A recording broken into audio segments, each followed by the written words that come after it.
Kalau kita kaitkan dengan sifat yang dimiliki Allah Subhanahu wa Ta'ala, yaitu Allah Ta'ala Maha melihat, Allah Ta'ala Maha mendengar, Allah Ta'ala Maha mengetahui. Artinya rukun sembahyang berupa qauliyun, yang berupa ucapan, Allah Maha mendengar segala apa yang kita ucap di dalam sembahyang. Adapun rukun fi'li, rukun sembahyang yang berupa perbuatan, dita'alluqi oleh sifatnya Allah Ta'ala, yaitu sifat basirun. Allah Ta'ala Maha melihat apa yang kita berbuat. Yang ketiga ada rukun qalbi, rukun yang dilakukan oleh hati kita. Ini dita'alluqi oleh sifat Allah Ta'ala alimun. Allah Ta'ala Maha mengetahui apa yang ada dalam hati kita. Sehingga kata Habib Abdullah bin Alwi Al-Haddad, sembahyang itu tidak akan sempurna kecuali dengan adab. La yakmulu salatu illa bil adab. Pada akan sempurna sembahyang seseorang kecuali dengan adab. Disebutkan oleh Habib Abdullah, sembahyang itu ada dua. Anna lis-shalah suratan zahirah wa hakikatan batinah. Sembahyang itu ada sembahyang rupa yang zahir, ada sembahyang ada hakikat batin sembahyang. Nah, ini kaitannya kepada rukun sembahyang tadi. Jadi sembahyang itu ada dua. Ada ngarannya suratun zahirah, ada rupa ikung sembahyang, ikungan sembahyang, berupa sembahyang. Ada yang kedua, ada hakikat batin sembahyang, hakikatun batinatun, hakikat batin sembahyang. Maka orang sembahyang akan diterima oleh Allah kalau dua macam ini sempurna. Kalau orang hanya suratun zahirah, rupa sembahyang aja yang ada, maka kada akan diterima oleh Allah kalau tanpa hakikat batin sembahyang. Hakikat batin sembahyang yang lakukan, tetapi suratun zahirahnya sembahyang kada ada, kada juga diterima. Harus dua-duanya, suratan zahirah wa hakikatan batinah, rupa sembahyang dan hakikat batin sembahyang. Kayak apa rupa sembahyang? Rupa sembahyang adalah jami'ul arkanis shalah, seluruh rukun sembahyang dikerjakannya, digawinya seluruh rukun sembahyang, disebutlah suratun zahirah. Ulun banyak sembahyang zuhur atau asar. Sembahyang zuhur ulun itu akan ada ngarannya rupa zahir sembahyang. Kalau ulun menggawi seluruh rukun sembahyang, artinya sembahyang itu akan berikung, ada ikungannya. Tapi setiap ada ikungan belum tentu punya roh, belum tentu hidup. Sekarang tugas kita bukan hanya membuat ikungan sembahyang, tapi harus membuat sembahyang itu punya roh, supaya ikungan sembahyang ini hidup. Kenapa? Karena sembahyang yang diterima oleh Allah bukan hanya rupa ini yang diperlukan, tetapi hakikat batin sembahyang. Di dalam hakikat batin sembahyang itu ada ngarannya ruhus shalah, roh sembahyang. Ulun tadi sembahyang zuhur, ulun gawi mulai takbiratul ihram, niat sampai salam sempurna, berarti rukunnya digawi. Maka sembahyang ulun itu ada rupanya. Nah sekarang tugas ulun memasukkan roh di dalam sembahyang, di dalam ikungan sembahyang. Kayak apa orang memasukkan roh di dalam sembahyang tersebut supaya ikungan sembahyang itu hidup, dan bilainya hidup itulah sembahyang yang diterima oleh Allah. Kalau orang sekedar mencari sahnya sembahyang, suratun zahirah ini sudah sah sembahyang. Kenapa? Karena sudah mencukupi syarat, karena sudah mencukupi rukun, maka dikatakanlah sah sembahyang. Tetapi untuk diterima oleh Allah, sembahyang bukan hanya sekadar cukup sah, tapi harus memiliki hakikat batin sembahyang. Nah ini yang perlu kita tingkatkan dalam sembahyang. Nah sekarang hakikat batin sembahyang itu apa? Kata Habib Abdullah, hakikat batin sembahyang adalah al-khusyu'u wal khudu'u. Khusyuk dan merendahkan diri di dalam sembahyang. Artinya ketika orang sembahyang niatnya khusyuk di dalam sembahyangnya, dia melaksanakan sembahyang, hatinya dan pikirannya tidak keluar daripada batasan sembahyang, artiannya khusyuk, maka sembahyang itu akan punya roh. Dalam hadis Nabi, al-khusyu'u ruhus shalah.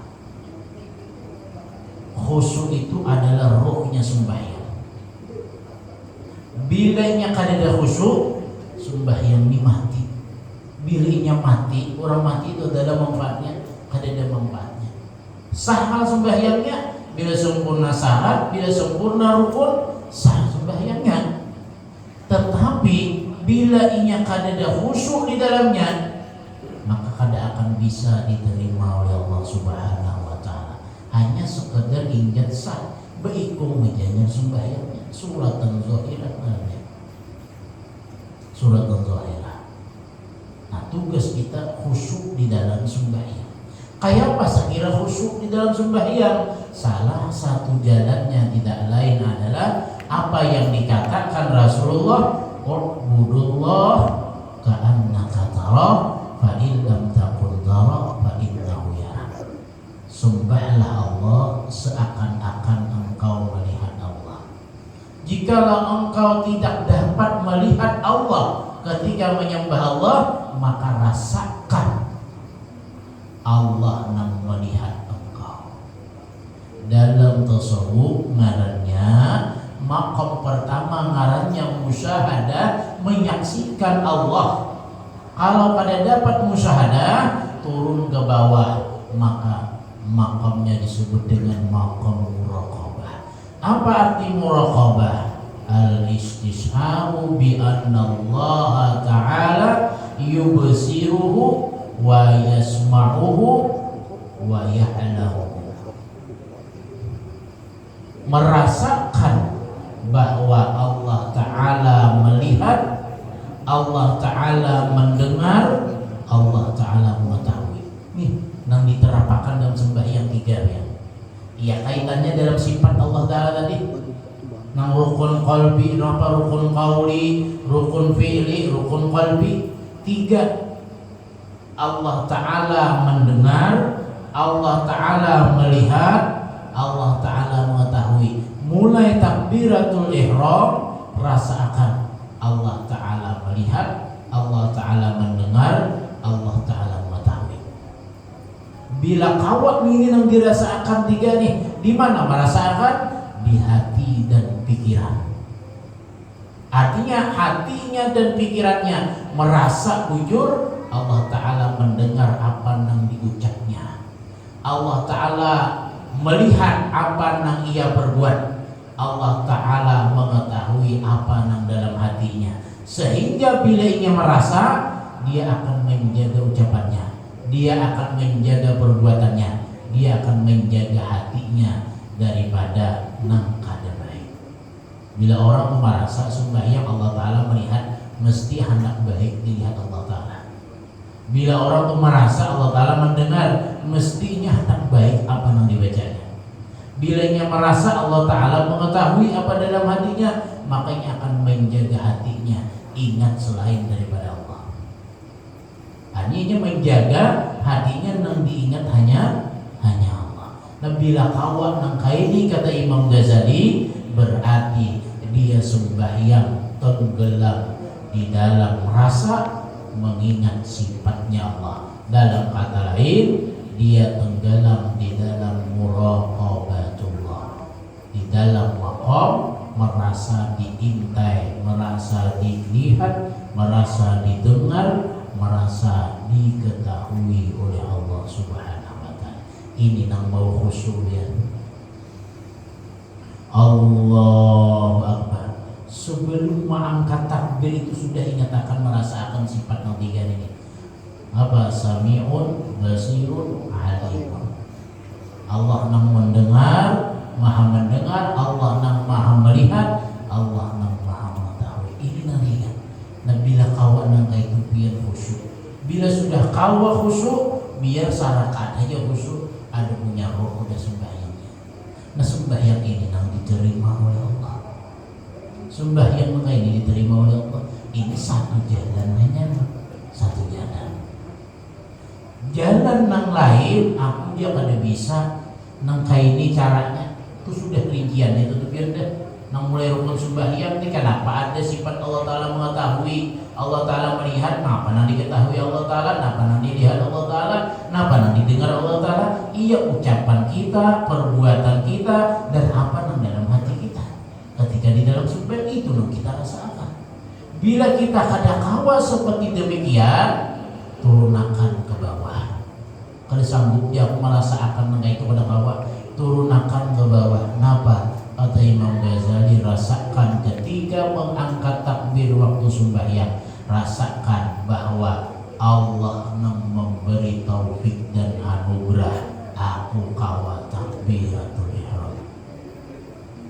Nah ini kita memandang nang tadi lagi di luar nang sifatnya tadi, hanya di luar daripada maqam muraqabah. Tapi ini hanya nang diingatnya apa? Taufik dan anugerah. Ketika Allahu Akbar nang diingatnya aku kalau angkat takbir, ini adalah taufik dan anugerahnya Allah. Kemudian waktu ruku, kemudian waktu membaca Fatihah, aku kalau membaca Fatihah, ini adalah taufik dan anugerahnya Allah. Aku kalau ruku ingat, ini adalah taufik dan anugerahnya Allah. Apa arti taufik? Taufik itu khalqu qudrati ta'at, terciptanya kemampuan berbuat taat. Ketika ruku, terciptanya kita kawal ruku, itu adalah taufiknya Allah. Ketika kita mengangkat takbir, itu adalah taufik. Apa arti taufik? Khalqu qudrati ta'at, terciptanya kemampuan berbuat taat. Ini pandangan tasawuf, pandangan tauhid, bahwa nang menciptakan gerak ketika takbiratul ihram, nang membikin kekuatan itu hanya Allah, ada denang lain. Itu pandangan mata batin kita, pandangan hati kita. Ketika ruku, ini adalah taufik. Mungkin ada diberi taufik Allah, kawalah kita ruku, kada kawal. Mungkin ada diberi taufik oleh Allah, kawalah kita sujud, kada kawal. Amun kita kada diberi taufik dan anugerah Allah, kawalah kita berdiri, kada kawal. Kenapa? Kemampuan kita tercipta itu berkat pemberian taufik dari Allah. Aku juga aja makan, aku juga aja minum, sehingga aku kuat bujur secara akal kita.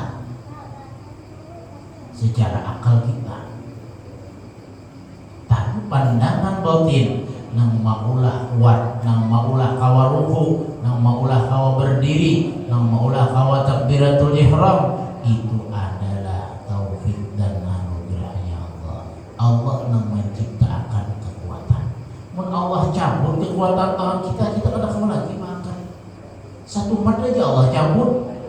Taufik Allah Ta'ala dicabut oleh Allah Ta'ala, sebelah tangan menumakan kalau lagi kada kawa. Berarti kada dia kita bisa kemampuan. Artinya apa? Murni kita bergerak ruku, sujud, i'tidal, duduk antara dua sujud, kawa kita menggawi, itu bukan kekuatan kita, tapi kekuatan yang diberikan Allah kepada kita yang berupa dinamai taufik Allah Ta'ala, terciptanya kemampuan berbuat taat. Itu yang kita pandang ketika sembahyang.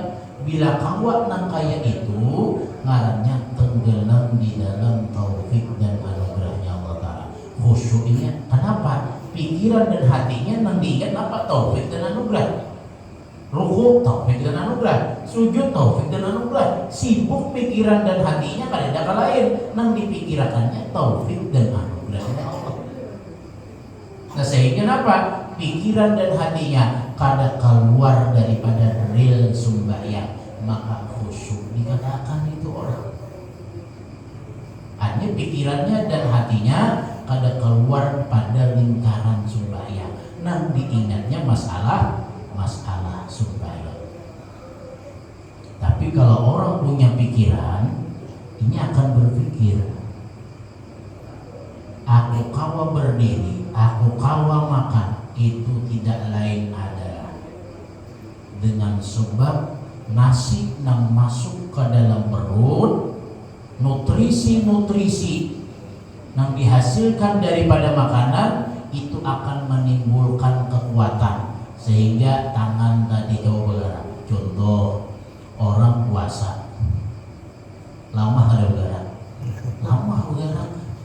apalagi waktu orang sembahyang asar itu lamanya sudah lunglai dah. Kenapa? Sari makanan nih, zat-zat yang ada di makanan yang mau bikin kekuatan habis dah, lucut dah, lama sudah. Tapi bila sudah maghrib itu makan kuat tubuhnya. Berarti apa? Kekuatan itu timbul daripada makanan. Pandangan daripada zahir. Nah, pandangan zahir secara akal. Walaupun pandangan batin nang maulah kekuatan itu Allah. Nang maulah kekuatan itu Allah. Nah, pandangan zahir makanan nang menimbulkan kekuatan. Nah, makanya kata Habib Abdullah bin Alwi Al-Haddad dalam sebuah hadis Rasulullah, kullu lahmin nabata min haramin fannaru aula bih. Setiap daging, setiap darah yang tumbuh dengan sesuatu yang haram, maka neraka yang paling pantas tempatnya. Kenapa sampai orang makan yang haram itu napa neraka tempatnya? Maka orang yang makan yang haram itu sembahyang juga orangnya. Makan yang haram ini orangnya puasa juga.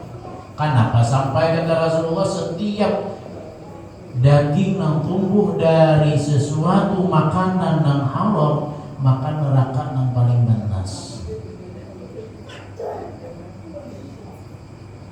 Kata Habib Abdullah bin Alwi Al-Haddad, orang yang makan yang haram nih, in wufiqa li ta'at, jikalau diberi taufiknya untuk berbuat taat.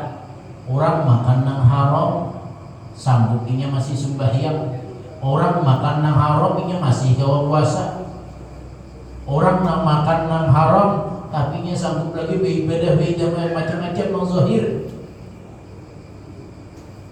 Tetapi kata Habib Abdullah, ketika ia beribadah zahir, dia akan kedatangan penyakit batin yang merusak daripada ibadahnya. Si A yang banyak makan ketika yang haram, maka tangan ini kau bergerak dengan sebab makanan yang masuk ke dalam tubuh, minuman yang masuk ke dalam tubuh. Sekarang makanan yang dimasukkan yang haram, minuman yang dimasukkan yang haram, maka otomatis tangan akan kuat. Tapi ingat, bila makanan yang haram yang masuk, minuman yang haram yang masuk, otomatis tangan ini akan bergerak kepada sesuatu yang haram. Otomatis batis akan bergerak melangkah kepada sesuatu yang haram. Kenapa? Karena sumber daya yang timbul disebabkan zat-zat makanan, dan makanan yang menghasilkan zat tadi dihasilkan dari yang haram yang masuk, maka timbullah geraknya pun gerak yang haram. Makanya pian takuni dia orang-orang yang ketuju berbuat maksiat, takuni dia makanannya itu ketuju nang haram. Sehingga apa? Gerak-gerik tubuhnya itu menuju kepada sesuatu nang haram. Nah, tapi seandainya ini sembahyang juga bang, sembahyang ini akan kemasukan penyakit batin nang merusak kepada sembahyangnya. Si A ini sembahyang padahal makanannya haram. Kawah aja ini sembahyang ini maka makanannya haram. Kenapa aja kawah hanya menggawe nang baik? Ada ini dulu. Bila orang ini makanan haram, bila orang ini minuman haram, sembahyang duanya kayaknya kedatangan penyakit-penyakit batin. Napa penyakit batinnya? Satu riya, nang kedua ujub, nang ketiga takabur. Inya ketika sembahyang, inya hendak minta puji orang. Ketika sembahyang, inya memuji gawian inya sembahyang. Ketika inya sembahyang, inya memandang dirinya yang paling baik daripada orang lain.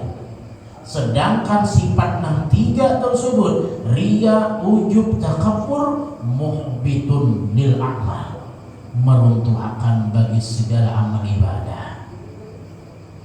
Artinya apa? Seandainya orang ini rajin sembahyang, tapi makanannya haram, tapi minumannya haram, bisi penyakit batin tuh enak. Artinya sembahyangnya kada akan diterima, kada akan diterima. Jangankan nang di perut nang masuk na haram. Dalam sebuah hadis Rasulullah, ulun banyak menukar baju, harganya 100.000, 10.000 aja dari hasil nang haram, maka sembahyang ulun itu kada akan diterima oleh Allah. Walaupun khusyuk, baju yang pakai ini nukar 100.000, 10.000 aja nang haram ulun pakai, walaupun khusyuk ulun dan sembahyang, maka sembahyang ulun kada akan diterima oleh Allah. Kenapa?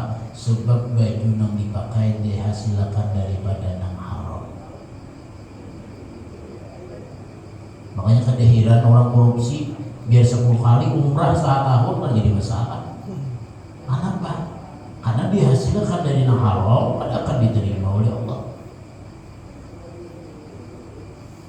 Nah sekarang baju nang harga 100.000, 10.000 aja haram, kada diterima oleh Allah. Apalagi ini kan baju nang bertikat. Artinya kalau dipacul, bila kita menculuk nang halal, maka akan sah sembahyang. Akan apa diterima oleh Allah sembahyangnya.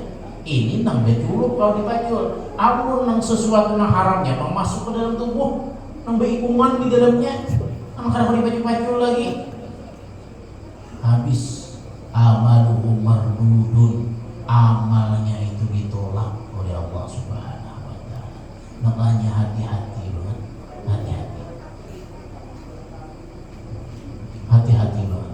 Jadi kembali kepada sembahyang tadi, sekira sembahyang itu ada hakikat batin sembahyang, tidak lain ada diisi dengan khusyuk. Tadi sudah dua cara halal. Yang pertama cara muraqabah, yang kedua memandang setiap inya lakukan apapun di dalam sembahyang itu adalah taufik dan anugerahnya Allah.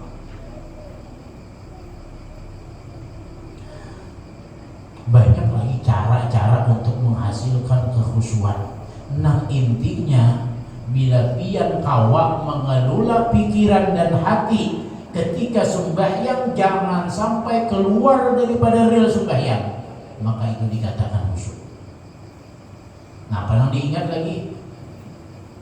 Ketika baca Fatihah, nang diingat terjemah Fatihah aja, nang diingat makna daripada Fatihah. Dalam artian apa? Tadabbur bil ayat, mentadaburi ayat yang dibaca dalam sembahyang. Nah itu khusyuk juga ngarannya. Ketika baca tasbih di dalam ruku, ditadaburinya bacaannya itu Maha Suci Allah. Ini itu nah ditadaburinya, nah dipikirkannya, di pikiran, di hatinya hanya ingat bacaan itu. Ketika sujud, ketika duduk antara dua sujud, yang diingat makna daripada apa yang dibacanya. Maju orang bahari amun kawa kita tuh tahu makna apa yang kita baca dalam sembahyang, mulai Fatihah, surah, bacaan ruku, bacaan sujud, bacaan duduk antara dua sujud. Amun kawa tahu makna apa yang kita baca. Karena apa? Dengan tahu makna kita kawat mentadaburi apa yang kita baca. Doanya Allahumma firli warhamni wajburni warfa'ni warzuqni wahdini wa'afini wa'fu anni, ini doa. Tapi kita terkadang kada tahu apa yang kita minta ini, itu kada tahu. Nah makanya bagusnya apa? Kita tahu makna Allahumma firli warhamni wajburni warfa'ni warzuqni wahdini wa'afini wa'fu anni. Nah bila kita tahu, kita kalau mentadaburi, memikirkan di pikiran dan di hati kita, oh ya Allah ampuni aku, aku maaf, minta ampun terhadap segala dosa yang aku lakukan. Ya Allah rahmati aku, ya Allah tambahkan aku, ya Allah angkat derajatku. Nah tahu makna, maka akan bisa mentadaburi daripada apa yang kita baca di dalam sembahyang. Nah itu salah satu jalan untuk menghasilkan kekhusyuan di dalam sembahyang. Artinya yang dipikirkannya apa yang dibacanya, sehingga apa? Kadang keluar pikiran dan hatinya daripada lingkaran sembahyang. Tapi bila sudah ta'alim pikirannya, kedagangan, kegawian, umpamanya kepahumaan, nah sudah lain. Tapi ujar para ulama, bila kita nengaran manusia ini kan karena banyak apa yang kita gawi, makanya biar khusyuk ini ngalih, makin orang tuh banyak gawian. Artinya apa? Nang digawi banyak, nang dilihat banyak, nang didengar banyak, makin sulit khusyuk di dalam sembahyang. Kenapa? Karena banyak rakaman melihat, rakaman mendengar, rakaman bepandir. Banyak itu kayaknya aratan sembahyang tak upayan gitu tuh. Orang tuh kada banyak rakamannya, kenapa nang diputar? Artinya apa? Bila orang banyak nang dilihat, banyak nang didengar, banyak nang dipandir, artinya banyak berucap, itu akan lebih sulit untuk menghasilkan kekhusyuan. Kenapa? Karena banyak nang diingat akan dena. Nang timbulan, aku tadi mendengar ini, tadi aku melihat ini, ilmunya tak ukayan gitu. Artinya semakin banyak orang gawian urusan apapun, semakin sulit orang untuk menghasilkan kekhusyuan. Kenapa? Godaannya banyak. Nah hendak mudah apa? Ikiti sesuatu yang dilihat, ikiti sesuatu artinya sedikiti sesuatu yang dilihat, sedikiti sesuatu yang didengar, sedikiti sesuatu yang diucap. Maka ada banyak yang diingat, sehingga apa? Mudah akan menghasilkan kekhusyuan. Artinya pikiran dan hatinya ada banyak yang diingat. Itu supaya hasil kekhusyuan. Banyaklah cara khusyuk lagi, 3 macam baru dalam 3 macam. Padahal banyak lagi cara-cara khusyuk yang semakin tinggi. Nah kayak apa lagi khusyuknya, cara menghasilkan kekhusyuan ada lagi. Kemudian masuk kitab babu sunanis shalah, bab tentang sunat-sunat sembahyang. Wahia sunanun katsirah, sunat-sunat sembahyang itu banyak. Awsalaha ba'duhum ila 50 sunnah. Ada yang mengatakan para ulama sunat sembahyang itu ada 500 sunnah. Ini banyak banget. Gawian-gawian sunnah di dalam sembahyang tuh ada sampai 500 macam sunnah yang digawi. Wa ba'duhum ila 80 sanah. Ada sebagian para ulama mengatakan sampai 800 sunnah di dalam sembahyang. Wa ba'duhum ila 1000 sunnah. Ada yang mengatakan di dalam sembahyang itu ada 1000 gawian sunnah. Ada 1000 gawian sunnah. Nah makanya ketika orang dalam sembahyang, si A sembahyang, si B sembahyang, si C sembahyang, samakah hasil pahalanya? Kada sama. Kada sama. Nang membedakan tu napa? Si A menggawi sembahyang nang digawinya, nang wajibnya, nang nang rukunnya itu nyata digawi. Kenapa? Mau kada mau kalau hendak sah sembahyang harus menggawi rukun sembahyang. Nang membedakan si A, si B, si C ini apa? Dari segi sunnahnya. Si A menggawe sunnah hanya 10 macam, si B menggawe sunnah hanya 25 macam, si C menggawe sunnah 50 macam. Mana nama Abdul? Jelas nang 50 macam. Kenapa? Sunnahnya itu nang ulah lebih. Artinya semakin kita banyak menggawe sunnah, disitulah akan menjadi nilai lebih daripada ibadah yang kita lakukan. Kata Imam Ghazali dalam kitab Maraqil Ubudiyah, manusia itu terbagi kepada 3 macam. Ada salimun, ada robihun, ada khasirun. Kaitan kepada sunnah tadi. Orang hendak masuk di dalam gulungan salimun kadang-kadang ada para ilallah wa yajtanibu maharim Allah, menunaikan apa yang dipardukan oleh Allah dan menjauhi apa yang dilarang, yang diharamkan oleh Allah. Orang ini selamat tuh.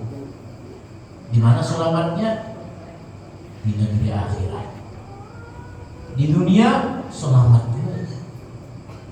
Yang kedua, ada manusia itu robihun, orang manusia yang beruntung. Bila sudah beruntung, dia lebih daripada selamat. Lebih daripada selamat. Cakap ibarat orang berdagang tuh, kata Imam Ghazali, bila orang beruntung tuh ia berhujung, bila orang selamat tuh ia terjual modal. Itu selamat, artinya selamat daripada rugi. Harga baju 100.000 dijual 100.000, selamatnya selamat daripada rugi. Tapi 100.000 yang harga baju 100.000 bila dijual 150.000 berarti beruntung ada. Beruntung namanya. Bila harga 100.000 dijual 50.000, ini namanya khasirun, orang merugi. Nah, orang beruntung apa? Orang beruntung itu kata Imam Ghazali, ada para idallah wa yajtanibu maharim Allah wa ada sunnat Rasulillah sallallahu alaihi wasallam. Orang yang melaksanakan segala apa yang diwajibkan oleh Allah dan menjauhi segala apa yang diharamkan oleh Allah dan melaksanakan apa yang disunnahkan Rasulullah. Ini namulah lebih menjauhi sunnah, maka orang itu akan jadi beruntung. Artinya keberuntungan seseorang bukan hanya menggawi yang wajib, tapi keberuntungan akan didapat bila ia menggawi yang wajib dan menggawi yang sunnah. Beruntung.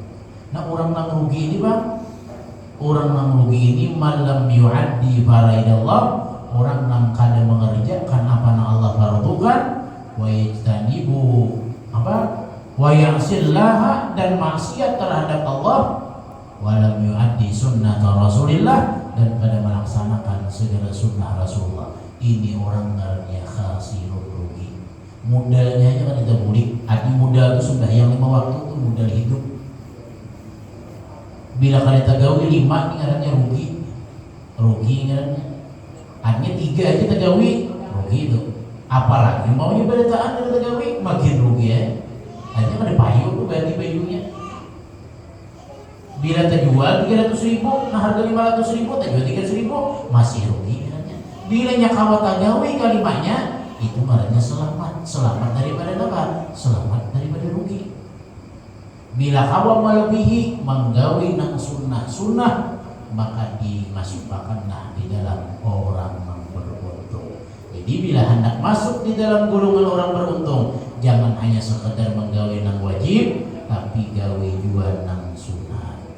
Dalam sebuah hadis Rasulullah sallallahu alaihi wasallam,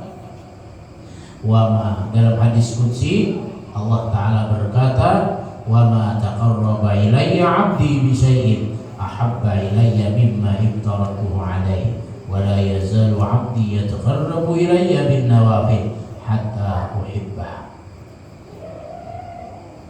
Dan tiada berhampir kepadaku seorang hambaku dengan sesuatu yang paling aku senangi kepadaku daripada apa yang aku fardukan atasnya. Dan senantiasa hambaku itu berhampir kepadaku dengan segala sunnah-sunnah hatta uhibbah, sampai aku cinta kepadanya. Artinya apa? Orang jalan hendak mendapatkan cintanya Allah, pada awal hanya bermodal menggawi yang wajib dan Allah. Orang hendak dapat cintanya Allah, gawe nang wajib dan laksanakan apa nang disunahkan Rasulullah Sallallahu Alaihi Wasallam. Apapun masalah sunnah, baik nang di dalam sembahyang ataupun nang di luar sembahyang, baik waktu hendak guring, baik waktu hendak kawisi. Kenapa? Segalanya itu ada sunnah dari Rasulullah. Sampai berjalan, sampai berbaju, sampai menjulur sandal, sebenarnya ada sunnah dari Rasulullah. Digawinya, nah itu nang membuat seseorang beruntung, nang mendapatkan cintanya Allah Subhanahu wa Ta'ala. Bila sudah Allah Ta'ala cinta, fa idza ahbabtuhu kuntu sam'ahu. Jadi Allah Ta'ala, apabila aku cinta awan hamba, aku itu pandengarannya, alladzi yasma'u bihi, nang dia mendengar dengan pendengarannya. Bila orang sudah dicintai Allah, maka aku, kata Allah, pendengarnya. Artinya apa? Orang yang dicintai Allah, telinganya itu mendengar kayak apa Allah Ta'ala mendengar. Kenapa? Kuntu sama aku, kata Allah, aku pendengarannya. Pendengaran Allah Ta'ala itu ada di batasannya. Mungkin kita 10 meter aja, pokoknya ada 20 meter, orang kepandir kita udah dengar lagi. Tapi bila memakai pendengaran Allah Ta'ala, mendengar dengan pendengarannya, itu ada batasan waktu dan jarak. Makanya orang walinya Allah Ta'ala di Barabai, orang mengoyai di Banjar, orang bepandir di Banjar, sidin mendengar telinga sidin. Kenapa? Karena mendengar dengan pendengaran Allah Ta'ala. Kayak apa orang mendapatkan angka itu? Orang menggawi nang sunat, dapat cintanya Allah, dapat cintanya Allah, dan angka itu diberi Allah Ta'ala. Mendengar dengan pendengaran Allah. Artinya apa? Kuntu sama aku, kata Allah Ta'ala, aku pendengarnya. Nah ini itu mendengar. Wa basarahu kuntu basarahu, aku penglihatannya, alladzi yubsiru bihi, nang ingin melihat dengan penglihatannya. Nah bila orang sudah dicintai Allah, maka penglihatannya itu yang melihat dengan penglihatan Allah. Bila sudah melihat dengan penglihatan Allah Ta'ala, ada batasan, ada kawan dihalangi dengan sesuatu apapun. Seapapun jauhnya, seapapun tahalangnya, maka akan terlihat. Kenapa? Karena melihat dengan penglihatan Allah. Ini orang yang dicintai oleh Allah. Wa yadahu allati yabtishu biha, aku tangannya Allah Ta'ala namanya itu merabat dengan tangannya. Wa rijlahu allati yamshi biha, aku kakinya namanya berjalan dengan kakinya. Jadi seberataan naik talinga, muntung, batis, kaki seberataan ditaaluki oleh sifatnya Allah Subhanahu wa Ta'ala. Makanya orang yang dicintai Allah, apapun yang diucapkan biar sedikit didinya membaca akan baik, minta baik aja. Bacanya biar Fatihah. Kenapa? Karena apapun yang dibacanya, apapun yang didengarnya, seberataan ditaaluki oleh sifatnya Allah. Wala in za'alani, jika yang meminta awan aku, la u'tiyannahu, maka aku beri. Wala in ista'adani la u'izannahu, jika yang minta perlindungan awan aku, niscaya aku lindungi akan dia. Ini orang yang dicintai oleh Allah.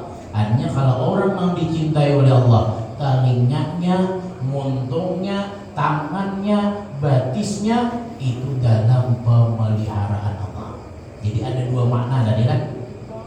Nah aku pendengarannya, aku penglihatannya. Artinya bila sudah orang dicintai Allah Ta'ala, ingin mendengar dengan pendengaran Allah Ta'ala, ingin melangkah dengan langkahnya Allah Ta'ala, ingin meraba dengan rabaannya Allah Ta'ala, ingin melihat dengan penglihatannya Allah Ta'ala. Satu makna. Ada juga para ulama mengatakan, hanya kuntu sam'ahu itu, aku pendengarnya, maksudnya apa? Aku akan menjaga pendengarannya, mendengar daripada sesuatu yang haram. Artinya apa? Telinganya, muntungnya, matanya, seluruh anggota tubuhnya dijaga, dipelihara oleh Allah daripada mengerjakan sesuatu yang diharamkan oleh Allah. Kalau orang itu dicintai oleh Allah.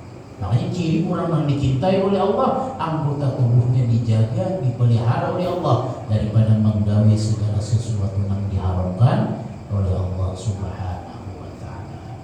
Kemudian aqsamus sunan, pembagian sunnah. Nah kayaknya hanya dibagi sidin. Pembagian sunat ada nang sebelum sembahyang, ada nang sesudah sembahyang, ada nang di dalam sembahyang, macam-macam bagian sunatnya. Kayaknya insya Allah kita akan uraikan tentang pembagian sunat. Mungkin ini saja yang dapat ulun sampaikan. Mudah-mudahan bermanfaat bagi diri ulun dan bagi diri sambian barataan, dan mudah-mudahan Allah Subhanahu wa taala mengampuni dosa-dosa kita, dosa dua orang tua kita, dosa keluarga kita, dan mudah-mudahan Allah Subhanahu wa taala senantiasa memberi taufik hidayah serta inayah riayah kepada kita, sehingga kita dapat selalu melaksanakan segala perintahnya dan menjauhi segala larangannya, dan melaksanakan apa yang disunahkan oleh Rasulullah sallallahu alaihi wasallam. Amin ya rabbal alamin. Wallahu muwaffiq ila aqwamit thoriq. Assalamualaikum warahmatullahi wabarakatuh. Al-Fatihah. Bismillahirrahmanirrahim. Ar-Rahmanir-Rahim. Maliki yaumiddin. Iyyaka na'budu wa iyyaka nasta'in. Ihdinas siratal mustaqim. Siratal ladzina an'amta 'alaihim ghairil maghdubi 'alaihim waladdallin. Amin. Bismillahirrahmanirrahim.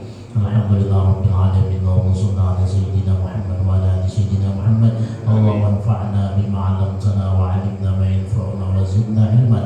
Alhamdulillah 'ala kulli hal wa na'udzu billahi min hali ahli an-nar. Wa sallallahu 'ala sayyidina Muhammadin wa 'ala alihi wa sahbihi wa sallam. Alhamdulillahi rabbil alamin. Silakan kalau ada anak-anak kita.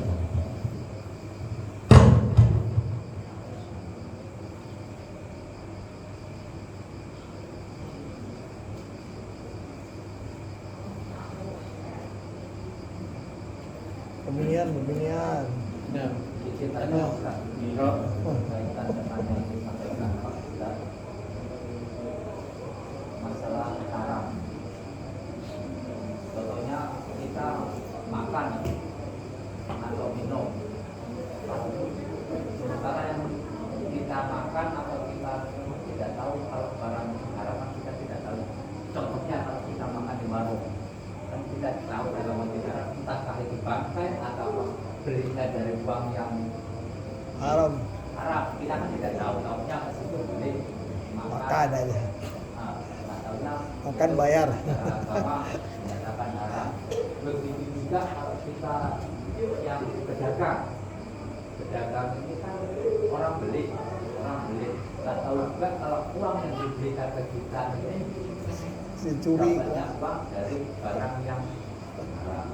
Nah, bagaimana perlakuan kita ini, sementara kita tidak tahu apakah sholat kita tetap diterima atau tidak. Bagaimana itu?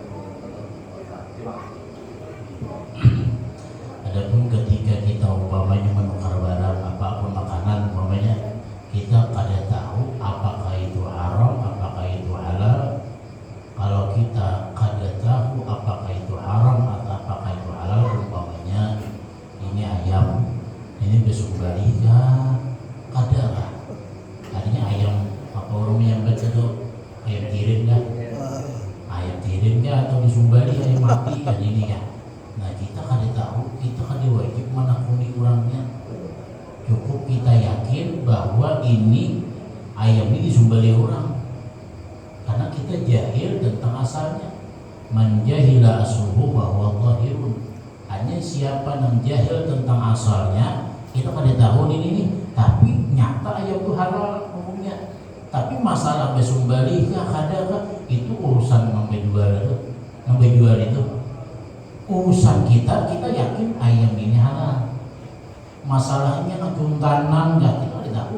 Lain halnya umpamanya ulun nukar ayam, tahu dia kurang ini menjuntan ayam nih. Nah maka haram ulun makan itu tuh. Walaupun ulun menukar, tapi tahu umpamanya nama juali ayam tadi pada menjuntan orang, maka haram ulun memakan itu. Kalau kita tahu, kalau kita kada tahu, kada jadi masalah. Kada jadi masalah. Dan kita tahu aja umpamanya orang ini diserbi isi ayam atau orang ini diserbi jual ayam, dan ayamnya diketahui, kita lihat indah begantar aja ini bulunya ini, masalahnya yang sudah mati digantanya itu ada urusan kita nih, urusan ini aja. Dia sudah terkapar itu mati kan, sudah ini kan jadi masalah. Berarti kita terlambat kan? Ada bapak, iya ada bapak. Nah umpamanya lagi contoh umpamanya orang aruh. Nah kita kan mungkin orang aruh saluan nih. Bila kita tahu orang itu gawian yang haram, orang nih gawiannya haram, jadi ini masih akan duit. Umpamanya asalnya orang ini berjual minuman keras atau berjual terlarang atau pemain judi, pas keselamatan baru. kita tahu orang tuh duit ya silakan dilarang. Tapi ini kita tahu 100% gawiannya itu aja duit yang dihasilkan itu, maka kita wajib berusaha tolak. Kenapa? Bila kita tolak kita tahu duit itu haram disediakan itu orang nasi, maka kita umpat makan haram. Kalau kita tahu, kalau kita kada tahu gawian orang itu salah. Biar duitnya haram umpamanya, tapi kita kada tahu gawian haram, itu karena nasi makannya kita tetap halal kita. Tetap halal, berlaku tetap halal kita. Tapi bagi dirinya ingat memakankan orang sesuatu yang haram. Tapi bagi diri kita halal. Kenapa? Karena kita kada tahu. Kada tahu. Tapi bila kita tahu, oh ini gawiannya haram malulu ini nah. Gawiannya dihasilkan duit di haram itu warnanya kan nasi menyelamat perayaan. Kenapa? Kita tahu bahwa tolim jadinya haram. Amun kayak ini bang, 50-50. Ini nah halal gawinya, nah haram gawinya. Nanti hati ya, mana nang banyak gawinya. Tapi kita yakin akan nang disuruhnya kada mungkin ada baik. Iya. Ketika arus kada mungkin menukarakan duit haram, menukarakan nasi bagi orang. Seandainya kan ada 50-50 tadi, gawian dua macam, nang halal ada, nang haram ada gawiannya. Arus kita tahu ini nih, gawiannya dua, nang haram ada, nang halal ada. Tapi kita yakin, umpamanya kita yakin nang disediakannya, nang ditukarkan jamakannya itu duit halal. Yakin. Tapi bila kita kada yakin, ini nyata campur paraya tulang. Paraya tulang biar sampai kurang apakah? Kenapa? Akan merusak hati kita. Akan merusak. Ini hati-hati. Ada lagi? Coba. Ini sholat sebaiknya kita kan menurut kami sendiri untuk mencapai kekhusyukan sangat sulit sekali gitu. Udah kita berusaha dari nah pikirannya melayang ke sana pula. Kita lolasin. Kembalikan lagi, lepas pulang. Pokoknya sering lepas, kembalikan lepas seperti kayak apa? Pikiran itu tidak bisa full 100% itu nggak bisa. 50 pun kadang-kadang nggak sampai gitu. Gimana caranya? Memang kalau masalah khusyuk jangankan biar menghilangkan itu susah sekali. Orang yang berilmu pun sulit khusyuk, empat rakaat khusyuk sulit. Jangan Nah buat intinya dua. ada sangkut berani. Nah intinya karena kan mengarang manusia ada pikiran dan hati terkadang kata keluar, tapi lah kasih berikan jangan tak keluar ayo rakan sesekali aja. Nah itu banget ingatnya itu manusiawi pak itu keluar tuh. Kita kada mampu untuk menahani sekiranya keluar. Tak keluar pikiran ingat kegawian. Nah kenapa kalau kita gawian pada sembahyang nih berikan. Nah itu berapa pak? Asal dibulikakan, ngomong balayu dikatakan harus, nah itu larut caranya pak. Bila berbulik masih gak dihitung khusyuk. Biar satu matnya tak bulikakan, pulang biar pulang buat jadi masalah. Asal ingat berbulik. Nah kali ini kada ingat berbulik, larut. Nah kali, memang itu kada dapat. Nang kawa jarang ada nang kawa apa rakaatnya tuh. Main sembahyang bisa perakaat, juhur, asa perakaat. Kau kan perakaat ini khusyuknya harap banget ya. Kayaknya haratan ruku, ingat ini umpamanya, tapi berikan kasih. Ada kayaknya di celah-celah tuh ingat ya. Nang berikan nih jelas kasih. Caranya memberikan kasih itu aja. Jangan aku dia juga kada ingat je layurakan sesekali atau jangan. Hati itu manusiawi memang terkadang kita bahkan bukan hanya itu. Barang yang kita asalnya kada ingat di luar sembahyang, harus sembahyang ingat. Kan ada juga manfaatnya juga. Tapi lah kasih berikan kan, nah terus orang dia ingat, maka dia ingat mana kunci dari dia. Dompet. Ada juga untungnya. Padahal nama ingat tak satu sih luar itu. Artinya apa? lakasi burikakan bila tak keluar burikakan kok kali karang sembahyang kenapa kan dikatakan hanya rasa jangan keluar daripada sembahyang biar dia umpamanya satu umat tak keluar burikakan itu caranya amun murni biar mulai Allahu Akbar sampai salam kada diingat lalu di luar dari sembahyang harap banget biar Wali dah. harap banget dia biar Sabar Pak Ustaz. gitu. Jadi kalau sholat di rumah, kadang-kadang itu setengahnya sholat, ada tamu, atau itu assalamualaikum, nah itu kadang-kadang konsentrasi kita Hilang. Buyar karena Soalnya 100 juta datang. Bayar datang, padahal kita tengah sholat, tapi cara mendengar tadi itu, apa cara supaya kita berbudi pulang ke apa yang disampaikan Ustaz tadi, berbudi ke konsentrasi ke khusyuk tadi. Hanya itu sesuatu yang mendatang, sesuatu yang mendatang. Nah, paling kita kelola aja pikiran dan hati kita mengelola memulikakan tadi deh, bahwa kita dalam keadaan sembahyang, mulikakan dia.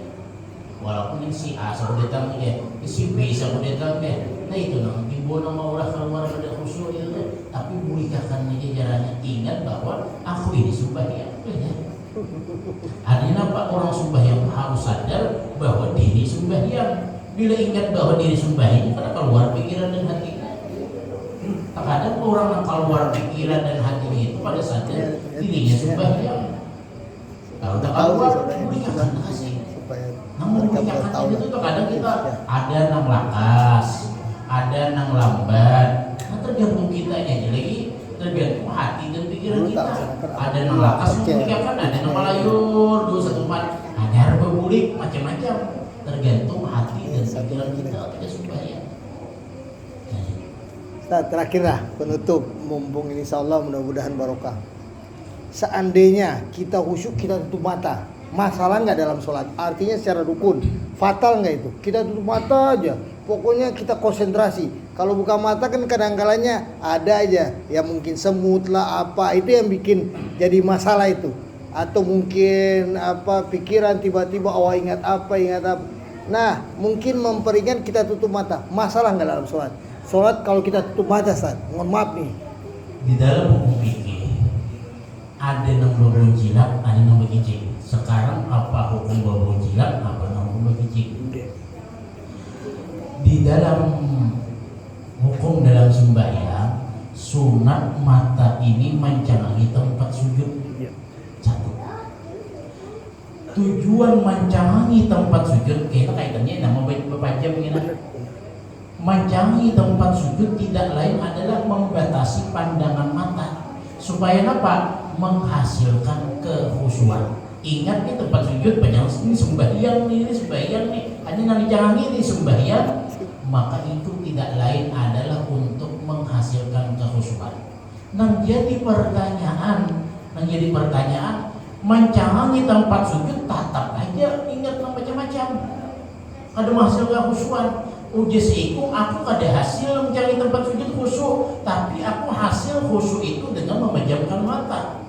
Sedangkan dalam hukum di dalam sembahyang ada yang mengatakan makruh memejamkan mata dalam sembahyang.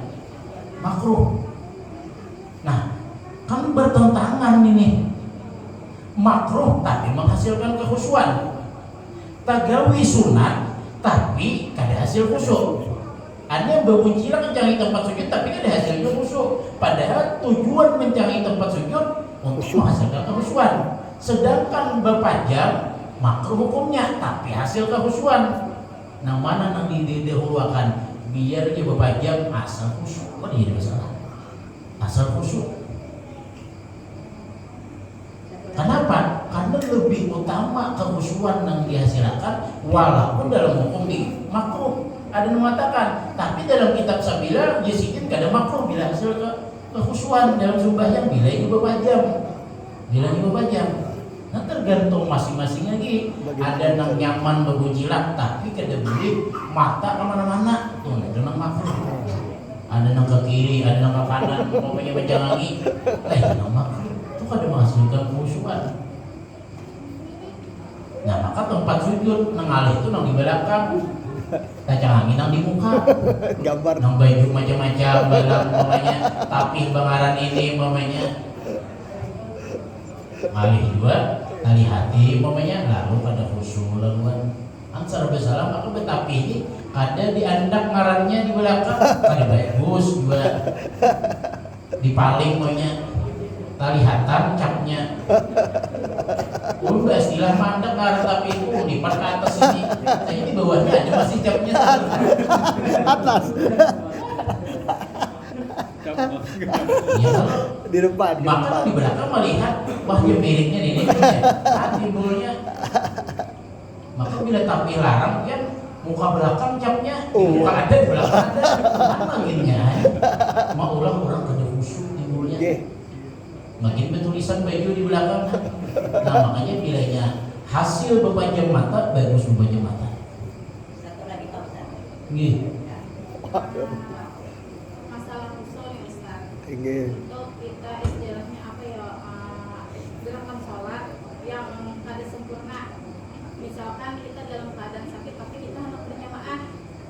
Nah kita nih datang tapi kita dalam hati ini takut untuk orang nih melihat kita kada jadi orang yang mengganggu kekhusyuan orang.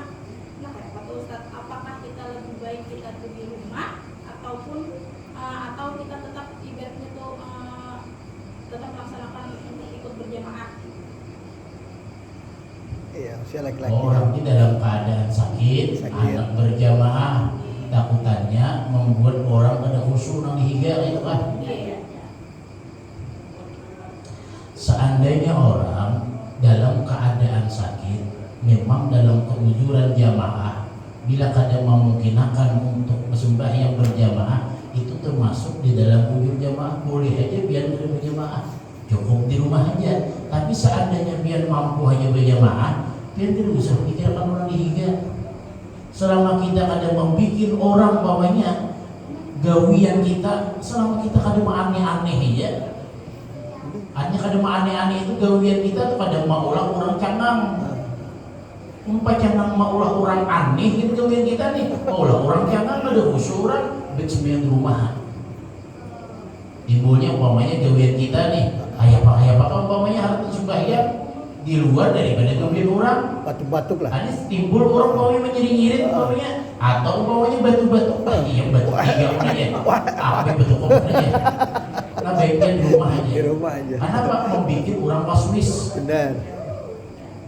umpamanya batu mabik di rumah Dikit-dikit batuk, dikit-dikit. mahayani orang aku ya aku cakap lagi ke situ di orang subel lagi kan tadi nabi membuat orang ada khusus di punya jempian tadi nabi di rumah aja kalau pian tahu nang kayak gitu mun orang kada merasa terganggu jadi masalah tapi kita tahu bila kita batuk orang merasa terganggu dia nabi di rumah di rumah aja baru jadi masalah ada lagi satu Pak Pembinian. Nah, apa? ada lagi Lewat kayak tadi ya kalau anda minta ponakan lewat maksudnya tadi yang masalah yang apa masalah haram tadi misalnya kita ketahui orang ini 100% jawaban tadi gawian yang Ini. apa Haram. uang apa yang dihasilkan ini haram dari apa penjualan atau apa hasil dari yang haram. Nah, kemudian orang tersebut belanja tempat kita, bertukar tempat kita, nah kayak apa? oh iya Menukari barang Menolak kita, ada enak. Nah, warung lah. anak pada dijuali, Iya. ada mungkin kan menolak. Iya, kasih gratis kita nggak mau mungkin juga. yang menukar ini orang mah nyata duitnya duit haram Iya. Ya, tahu Tahu. dipajang tukarannya duit haram Iya. bahasa kita kan kasarnya mungkin nggak ada menjuali juga kita nah. 100% kita tahu Iya. harus dijuali nyata duitnya haram Iya. nyata deh Kasih gratis aja lah. harus dijuali ya. Tapi kita yakin yakin duitnya nyata haram mau kita kada yakin 50-50 dari 50-50 kan ini masalah masih kau dia itu tapi bila kita sudah yakin dasar duit nang haram di tukarannya parah aja kita tahu ini nang haram pun kita barang halal ini barang halal hanya ditukarkan nang halal bertukaran nang haram jangan parah ya kalau tahu pada itu nang haram Cuci uang nggak lagi. Cara menolaknya ini nah. Iya. Gratis aja atau habis. Kita tahu haram, tapi kita ini secara manusia manusiawi. Cara Iya, menolaknya menolaknya, Gratis. menolaknya. cara manusiawi. Kasih gratis Pak ulinnya kasih gratis. Manusia dan manusia ini yang kita Untuk cara menolaknya itu memang secara halus cari kayak pengajarannya. Kayak pengajarannya gitu tuh. Cara menolak tuh. Udah dipesan kalau kayak udah dipesan cara, gitu. Jangan dapat Iya, udah pesan gitu. biarkan langsung aja. Kalau Banyak. Gratisin ya, gratisin Pak ya. Iya, sedekah lah. Masalah kita ada Kasihkan terus. Tapi alhamdulillah ini halal gitu ya. Alhamdulillah ini halal. Sudah. Nggak tahu kok. Tapi kalau ulin Pak, Cara siasat aja kayak apa pokoknya menolak secara halus jangan menjuali atau kayak pengajarannya supaya jangan sampai bilang kayunya udah dipesan. haram tadi kayaknya cara supaya kita terhindar daripada haram memang sampai salah kayak itu pada dijuali sampai salah tadi di ujungnya kebanyakan Beras gitu kan, 100 kilo gitu ya. sampai salah ini cari caranya kayak apa kan Udah dipesan. kadang kawari di lobbynya sama anak kedegaan anak manukar jadi kawari kayak apa kah hanya cari cara salah satunya untuk sekira kayak apa sekiranya kan itu dimenemukan kalau kita tahu bujur duit haram sama solusin mungkin itu aja Kalau kepala komplek diusir katanya, udah diusir aja dah. Sampah masyarakat itu dah. Udah Pak lanjut ya. Udah antum.